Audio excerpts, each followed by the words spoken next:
Assalamualaikum dan salam Ramadan. Saya Ainun Kalisha binti Muhammad Jalil melaporkan dari pintu pagar SMK Mat Kilau di mana berlangsungnya majlis khatam Al-Quran.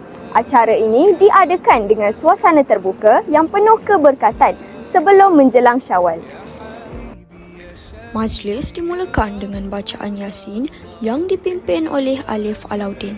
Bacaan ini bukan sahaja mengeratkan ukhuwah tetapi juga sebagai doa agar keberkatan Ramadan terus mengiringi kehidupan kita. Detik penuh bermakna ini menyaksikan para pelajar menamatkan bacaan 30 juzuk Al-Quran. Dengan penuh keinsafan dan kesyukuran, doa khatam dibacakan memohon keberkatan agar Al-Quran terus menjadi pedoman hidup kita semua.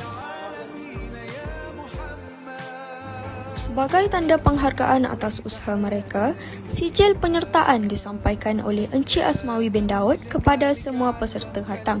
Ini bukan sekadar satu pencapaian akademik tetapi juga bukti kecekalan dan kecintaan mereka terhadap Al-Quran.